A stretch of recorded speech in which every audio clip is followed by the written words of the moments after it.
Last time we spoke, I was moving my hives and trying to survive a Blair Witch haunting. I am low-key so scared to go in these woods right now.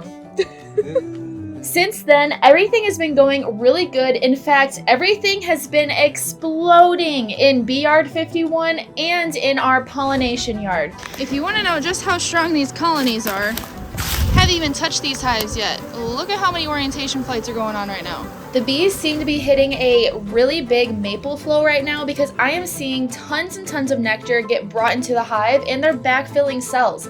So this is a crazy thing to see for April and is super exciting for the year to come. Now today though, we're gonna see how my hives from last year did. Stay tuned.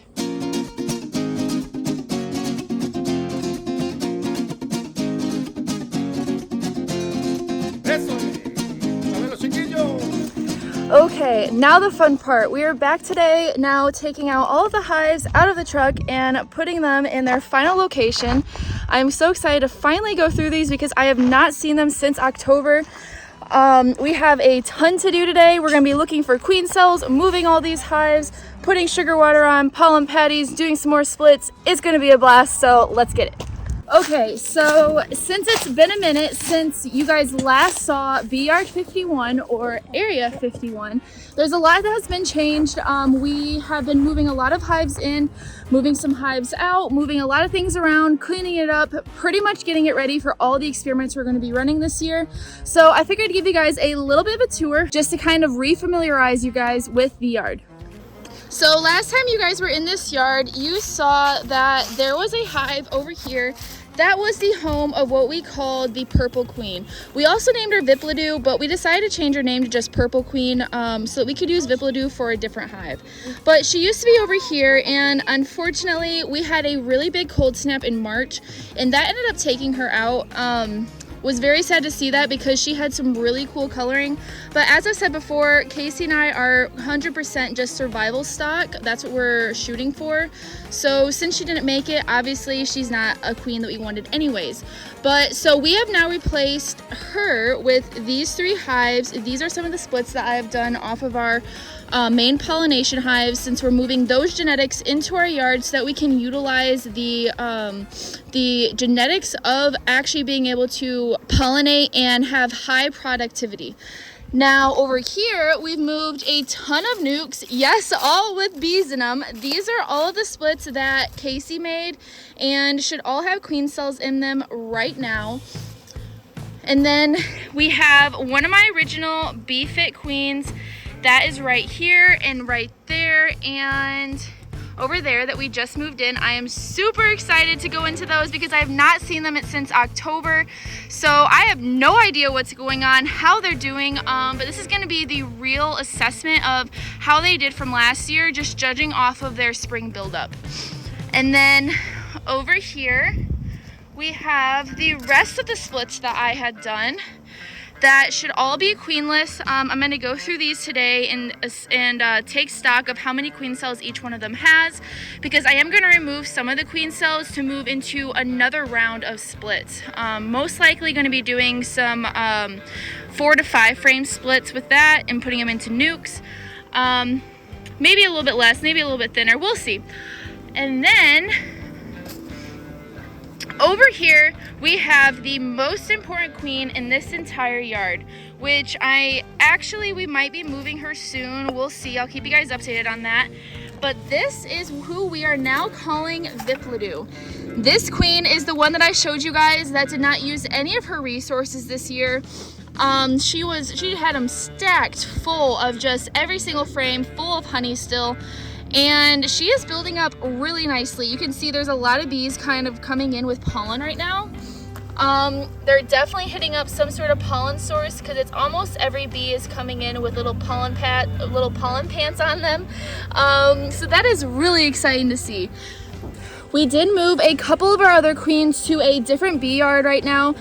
just so that we can keep a closer eye on them to be able to manipulate them and graft off them the way that we want to and as much as we want to. So this yard is jam-packed full of bees now. It's gonna be a lot of fun and I cannot wait till the experiments start.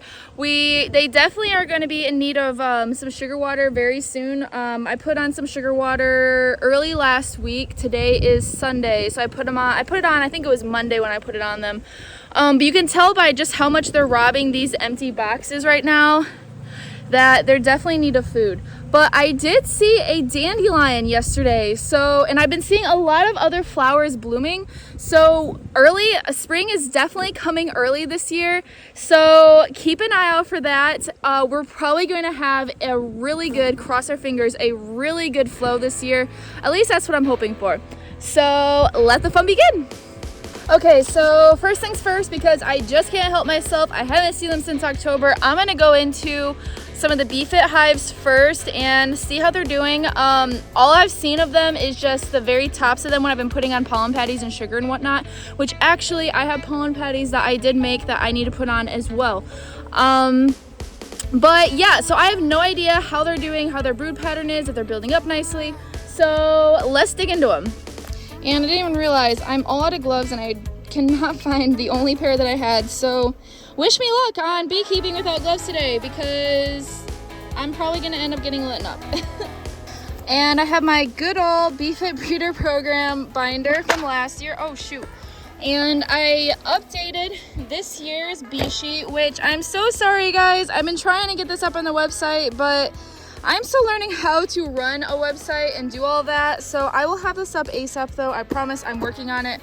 But this is the new bee sheet that I've made for this year. Actually, I might just attach a PDF file to the link of this video, so that way you guys can get it for free. But so this is what it looks like on the front. I have like a little bit of like a glossary, so it's easier that I can just put a symbol there, put a letter there, and I'll know exactly what I'm talking about. And then I have room on the back for splits, frames of bees, total frames of bees removed, swarm cells, supersedure cells, and lots of notes. So this is what I'm going to be using this year so that I can keep notes on every single colony, and yeah.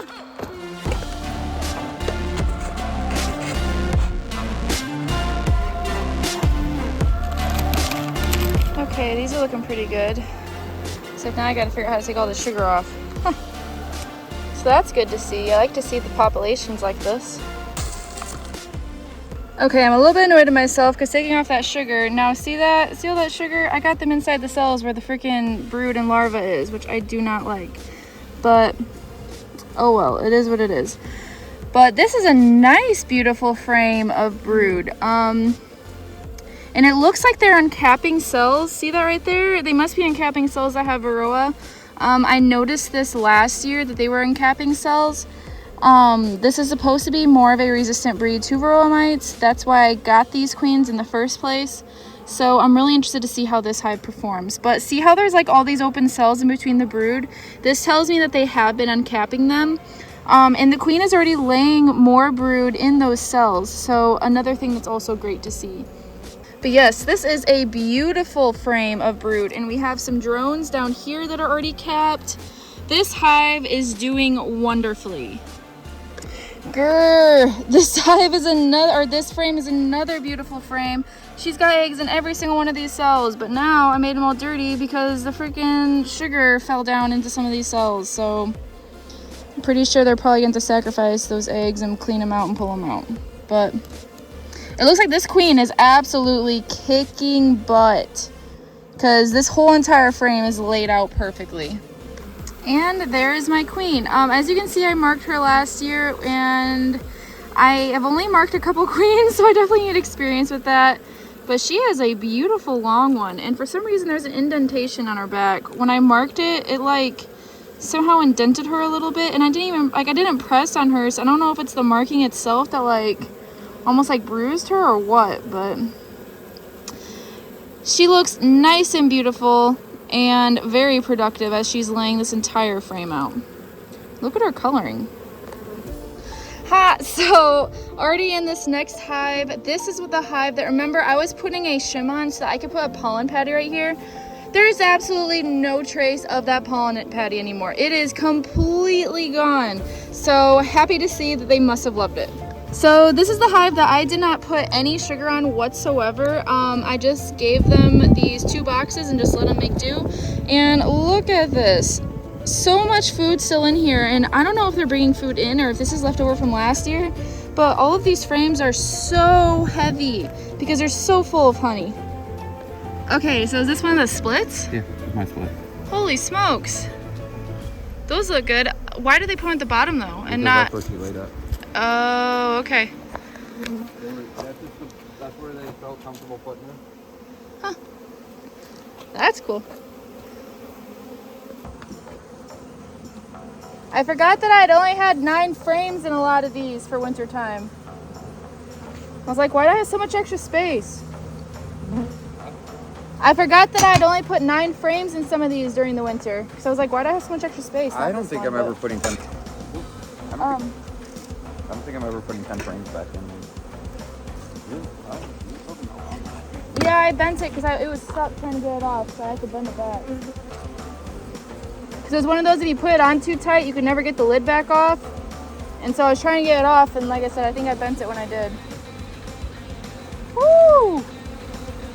They are jam-packed full of freaking honey. Oh my gosh.